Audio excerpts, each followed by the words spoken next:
रोशनपुर नाम के गांव में चंदा और शांति नाम की जिठानी और देवरानी रहती थी। चंदा का पति बहुत पैसे वाला था। उनके पास किसी भी चीज की कोई कमी नहीं थी और उसके विपरीत शांति का पति बहुत ही गरीब और नशेड़ी था। शांति चंदा के घर में काम करके अपना घर चलाती थी। भाभी, घर पर खाने के लिए कुछ भी नहीं है। अगर आप थोड़ा खाना दे पाए तो बहुत मेहरबानी होगी। मुझे जो भी पैसे मिलते हैं वो तो आपके देवर नशे में उड़ा देते हैं। ये तुम लोगों का ना रोज रोज का ड्रामा हो गया है। अब देवर जी कमाते नहीं है तो मैं क्या करूं? तुम्हारा पति तो तुम्हारी सारी कमाई दारू में उड़ा देता है। रहने दो भूखा उसे। अरे ऐसे मत बोलिए भाभी, आप तो जानती ही हैं कि वो मन के कितने साफ है, पर इस बेरोजगारी के कारण उन्हें दारू पीने की लत लग गई है। अरे अपना ये रोना गाना बाद में कर लेना, पहले काम निपटा ले घर का। मेरा और टाइम खराब ना कर। जा गेहूं पीस ले, फिर तुझे कपड़े भी धोने हैं। शांति रसोई घर में जाकर गेहूं पीसने लगती है। पीसते पीसते कुछ गेहूं वहां कपड़ों में गिर जाते हैं, जिसे देखकर उसके दिमाग में एक आइडिया आता है। क्यों ना ऐसे ही थोड़े गेहूं मैं अपने पल्लू में बांधकर घर ले जाऊं, फिर एक बर्तन में जमा कर लूंगी और उसे पीसकर रोटी बना लूंगी। कुछ दिन तो ऐसे ही चलता रहा, मगर फिर एक दिन चंदा ने शांति को ऐसा करते हुए देख लिया। अरे पहले तो मुझे लगा तुम लोग बस गरीब हो, पर तुम लोग तो चोर भी हो। चोरनी कहीं की। मुझे तो लगता था तू गेहूं पिसती है, पर तू तो अपने पल्लू में गेहूं छुपाकर ले जाती है। निकल मेरे घर से। मुझे माफ कर दो भाभी, हमारे पास खाने के लिए एक दाना तक नहीं था, इसलिए मुझे ये सब करना पड़ा। अरे तुम लोग मेरे रिश्तेदार हो, इसीलिए दया कर कर तुझे मैंने अपने घर पे काम पर रख लिया, पर तू और तेरा पति हमारे खानदान का नाम मिट्टी में मिलाने पर उतारू हो चुके हैं। आपको मुझे जितनी गालियां देनी है दीजिए, मारना है तो मार भी लीजिए भाभी, पर मुझे काम से मत निकालिए। परिवार की बात है, वरना कोई और ऐसा काम करता ना तो धक्के मार कर कब से घर का बाहर निकाल दिया होता। रोते रोते शांति अपने घर चली जाती है, जहाँ उसका नशेड़ी पति कहता है, अरे कहाँ रह गई थी कामचोर, इतनी देर क्यों कर दी? आज पैसे लाई कि आज भी खाली हाथ वापस आ गई है? अपने हाथ दिखा। जरूर पैसे छुपा लिए ताकि मैं दारू ना पी पाऊं। नहीं जी, मैं आपसे क्यों छुपाऊंगी? और अभी आप दारू पीने की बात कर रहे हैं, उसी कारण तो आज हम लोगों की ये हालत हो गई है। इसी काम की नहीं है तू, बिना मार खाए समझेगी नहीं। रख, अभी तेरे होश ठिकाने लगाता हूँ। रामलाल शांति को बहुत मारता है। शांति का मन दुखी हो जाता है और वो गांव के तालाब के पास के एक पेड़ के नीचे बैठकर फूट फूट कर रोने लगती है। मैंने कभी किसी का बुरा नहीं किया, फिर भी भगवान मेरे साथ ऐसा क्यों कर रहा है? तो रामलाल जी की फिक्र करती हूँ, फिर भी उन्होंने मुझे इतना मारा। तभी उसे एक आवाज सुनाई देती है, रोने की कोई जरूरत नहीं है बेटी, चिंता क्यों करती हो? ये आवाज कहाँ से आ रही है? शांति अपने आसपास देखती है, उसे कोई नहीं दिखता। वो ऊपर देखती है, जहाँ उसे एक छोटी सी परी दिखती है। आप कौन है? आप तो कोई परी लगती है।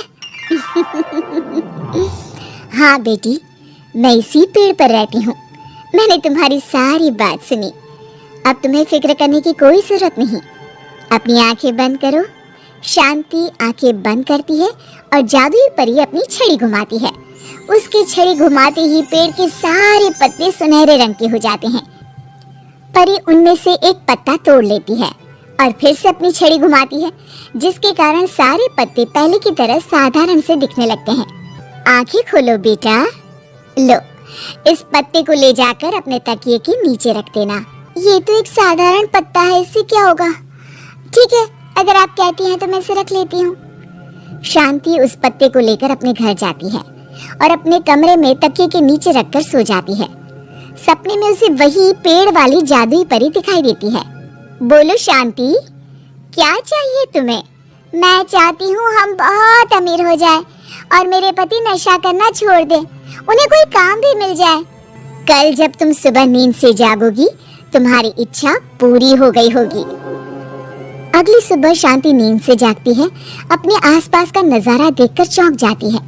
उसके बिस्तर पर चारों तरफ सोने चांदी रखे हुए थे। हे भगवान, कहीं मैं सपना तो नहीं देख रही? इतना सारा सोना, वो भी मुझ गरीब के पास। रामलाल जी को बताती हूँ, वो बहुत खुश होंगे। शांति जैसे ही कमरे के बाहर जाती है, वो देखती है कि रामलाल सूट बूट पहने काम के लिए बाहर जा रहा होता है। मुझे शहर में एक नौकरी मिल गई है शांति, मुझे आने में देर हो जाएगी, घर का ध्यान रखना।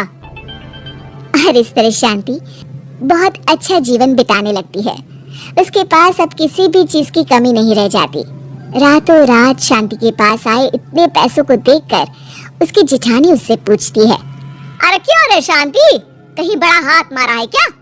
अचानक तुम लोगों के पास इतना पैसा कैसे आ गया? नहीं नहीं भाभी, ये सब तो जादुई परी के दिए हुए पत्ते का कमाल है। शांति जादुई पत्ते के बारे में सारी बात चंदा को बताती है, जिसे सुनकर चंदा के मन में लालच आ जाता है और वो झूठ मूठ रोते हुए उसी पेड़ के नीचे जाती है जहाँ उसकी रोने की आवाज सुनकर जादुई परी कहती है, क्या हुआ बेटा, क्यों रो रही हो? मैं बहुत गरीब हूँ, मेरे पति मुझे बहुत मारते हैं, अब मैं जीना नहीं चाहती। चिंता मत करो बेटा, अपनी आंखें बंद करो। जादुई परी चंदा को भी उसी पेड़ का एक पत्ता देती है और तकिए के नीचे रखने को कहती है।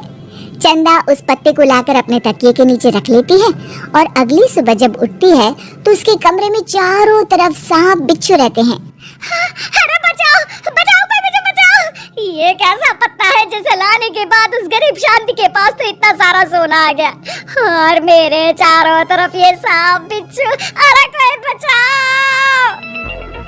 चंदा अपनी जान बचाती हुई शांति के पास जाती है। चलिए भाभी, मुझे लगता है आपके घर में सांप बिच्छू को बस जादुई परी ही हटा सकती है। दोनों मिलकर जादुई परी के पास जाते हैं।